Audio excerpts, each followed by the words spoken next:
Hello అందరికీ ఈరోజు మన కిచెన్లో రెసిపీ వచ్చేసి లెమన్ రైస్.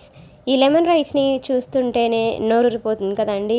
మరి ఈ లెమన్ రైస్ని చాలా సింపుల్గా, చాలా టేస్టీగా, చిన్నపిల్లలు కూడా చాలా ఇష్టంగా తినేలాగా ఎలా ప్రిపేర్ చేసుకోవాలనేది ఇప్పుడు మన వీడియోలో చూద్దాం. ఈ లెమన్ రైస్ని పిల్లలకి లంచ్ బాక్స్లో కూడా చాలా ఈజీగా క్యారీ చేయవచ్చండి. మరి ఈ లెమన్ రైస్ని ఎలా చేయాలనేది లేట్ చేయకుండా మన వీడియోలోకి వెళ్ళిపోదాం. ముందుగా ఒక బౌల్ని తీసుకోండి. దానిలోకి 3/4 గ్లాస్ వరకు బాస్మతి రైస్ని వేసుకోండి. మీరు ఈ ప్లేస్లో నార్మల్ రైస్ అయినా కూడా తీసుకొని ప్రిపేర్ చేసుకోవచ్చండి. దీనిలోకి వాటర్ని వేసుకొని ఈ రైస్ని 2 సార్లు శుభ్రంగా వాష్ చేసుకోండి.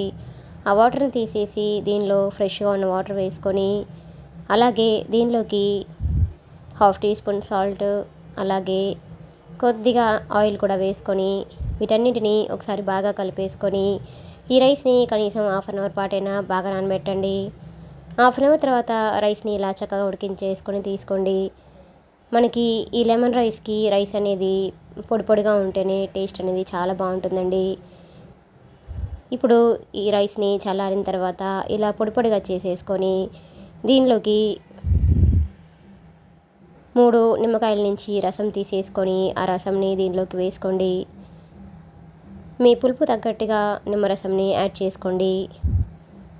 ఇలా గింజలేమీ లేకుండా ఇలా రసం మొత్తాన్ని వేసేసుకొని దీనిలోకి మీ టేస్ట్ తగ్గట్టుగా సాల్ట్ని కూడా యాడ్ చేసుకోండి. ఆల్రెడీ సాల్ట్ అనేది మనము రైస్ ఉడికించుకునేటప్పుడు వేసుకున్నాం కాబట్టి ఇక్కడ సాల్ట్ని అడ్జస్ట్ చేసుకుంటూ వేసుకోండి.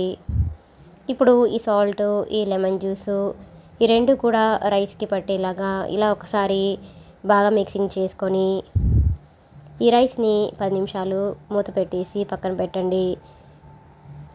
ఇలా 10 నిమిషాలు పక్కన ఉంచడం వల్ల మనకి రైస్కి పులుపు అనేది పట్టి లెమన్ రైస్ అనేది చాలా బాగుంటుందండి.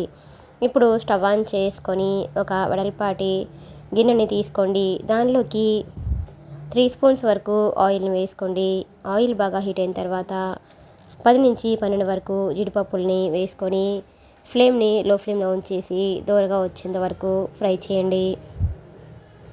దీనిలోకి 1/2 టీ స్పూన్ శనగపప్పు, 1/2 టీ స్పూన్ మినప్పప్పు, అలాగే 3 నుంచి 4 వరకు ఎండుమిర్చిని వేసుకోండి. అలాగే 1/2 టీ స్పూన్ జీలకర్ర కూడా వేసుకొని, అలాగే 10 నుంచి 12 వరకు మిరియాలను కూడా వేసుకోండి. అలాగే 3 పచ్చిమిర్చిని కూడా సన్నగా పొడవుగా కట్ చేసుకొని వేసుకోండి. ఇప్పుడు దీనిలోకి 1 స్పూన్ ఆవాలను కూడా వేసుకోండి. అలాగే 1 కప్ వరకు పల్లీలను కూడా వేసుకొని వీటిని లో ఫ్లేమ్లో ఉంచేసి దోరగా వచ్చేంత వరకు ఫ్రై చేయండి. నేను ఆల్రెడీ ఇక్కడ వేయించిన పల్లీలు వేసుకున్నాను కాబట్టి వీటిని ఇక్కడ వేస్తున్నానండి.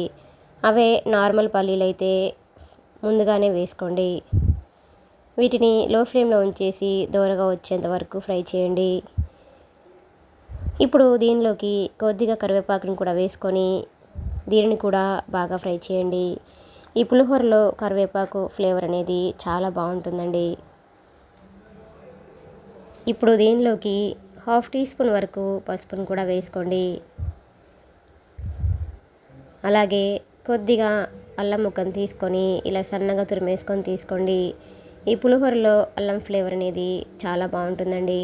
మీకు ఇష్టం లేదనుకుంటే హ్యాపీగా స్కిప్ చేయొచ్చండి.